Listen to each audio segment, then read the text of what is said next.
Alright, so this is going to be my informative speech outline. I'm Zachary Silver. This is going to be on basically the effects of rap on the brain, the positive effects at the very least, and how greatly this is effective to at least many people in terms of mental health and mental well-being.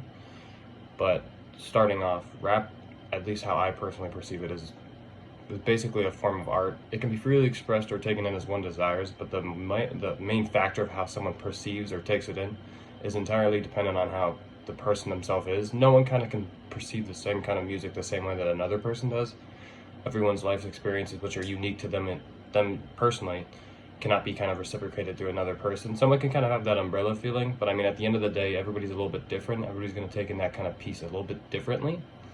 There has been numerous studies on just how and what rap can specifically do to your brain in regards to being said, either being a rapper or kind of listening to the rapper. It activates different parts of the brain in which it can help you fight against those negative feelings or mental illnesses, and from that, give someone the feeling of hopefulness or a form of happiness. I wanted to touch up on that, basically just saying that the idea that rap or being able to rap kind of is able to positively affect in the way that allows for you to kind of combat and fight against these tough times, these hard feelings, this mental anguish that can be really hard to get across from. And I mean, this is kind of a medium where in which it allows for you to kind of get that safe space, get that kind of mental check, kind of get that self-awareness going again, where you feel like you kind of aren't alone in this, or you don't have to struggle through this just all by yourself. Because I mean, rap personally is kind of something I use to like remind myself that, I mean, like maybe life isn't so bad. Maybe something is kind of nice like rap, because I mean, rap's my escape. But I mean, I'm going to be diving into my first main point, which is the aspect of rap that it can have on one's brain in a positive manner. Rap music can personally give you the idea, or can give you basically the main messages that other mediums of music cannot. Country, alternative, rock, pop. It just kind of doesn't give across that raw and unfiltered emotion, at least in my opinion, where you feel like the rapper or whoever's speaking on the other side of that song is personally getting across with these unfiltered and just really heavy lines that just I feel like you just don't really get from any other kind of music. It's a whole different thing. I feel like these music or these artists that are creating this music give a chance to people that are listening who genuinely understand the struggles of just being alive. I feel like these rappers that are commonly getting across are giving across these same common life issues that aren't really touched upon in other mediums, or at least other mediums of the music, where only rap kind of gets that across, where you feel like these rappers kind of know what you went through. Even if it doesn't necessarily feel that way, you kind of understand that. I mean, at the end of the day, these rappers they get it. It's hard to put into words sometimes, because I mean, it's a heavy meaning, to say that you get 100% what is being put across.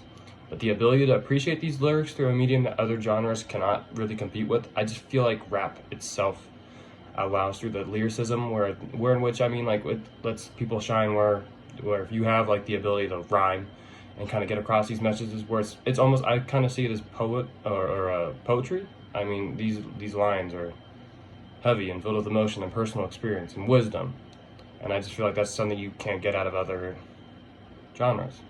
But I mean, there was a study on hip-hop from, actually more specifically, Cambridge, by Dr. Becky Inkster. She used hip-hop as a tool to bring awareness and heal. One of the professors at Cambridge, I believe she's actually the head and co-founder of the hip-hop department within the program. She's aiming to use the ability of growing up during the golden age of rap to help use the medium as a way of reaching and healing people previously unthought prior, which is a really great step in the right direction. I feel like this is a great idea, really untouched and untapped area, where I feel like this is a great chance to kind of explore the horizon and see what we could possibly do with people that are suffering from these kind of things. She stated that there's so much more to hip-hop than the public realizes. I grew up in the 90s during the golden era of hip-hop, where it exploded into the mainstream culture. It is rich in references to psychiatric illnesses, hopefully I didn't mess it up too much, that have been not properly explored, and which could be an enormous benefit to patients. We want to work with rappers, charities, medical groups, and others to promote its real potential, which is, again, seriously super awesome. I really think this is a great idea and a great step towards the horizon of at least overall what we need to do in terms of allowing for people to get that chance of help. My second point is going to be basically, it's a tad bit smaller than my other one. It's going to be the importance of rap and the emotional intensity that comes into play here. That is more specifically a little bit more towards the empathy or at least giving that kind of understanding of how you can put yourself in another person's point of view. I'm going to be mostly referencing this through the positive visual imagery theorem. It's the ability to put oneself in a better spot or place mentally, or the ability to understand and see from another's lenses of life, and the idea and understanding the process that no one is the same, but we are all human at the end of the day, and there from that allow for us to kind of get that grasp of just the slightest of someone else's personal point of view. There was a study on Mashable on rap promoting positive visual imagery and emotional understanding. It's a tactic that's heavily relied on in the sports world, where athletes are frequently told to envision themselves. Lyrics that detail people who rise from the ashes of poverty or overcome significant obstacles to find fame, fortune, or admiration or redemption can have a big impact on the listener.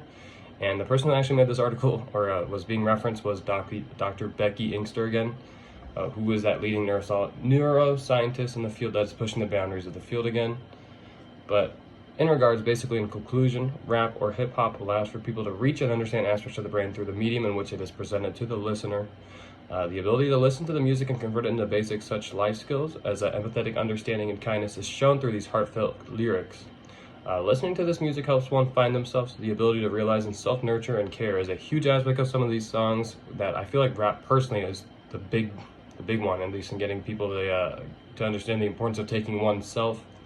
And rap is the medium in which this music is the most prevalent in today's day and age, especially considering rap is really popular right now. But I mean, other than that, if there's any other questions or people want me to dive a little bit deeper into the topic, I'm more than happy to outside of this, because I think this is something I'm really passionate about. But I mean, other than that, if there's anything I can do, just let me know. Thank you for listening.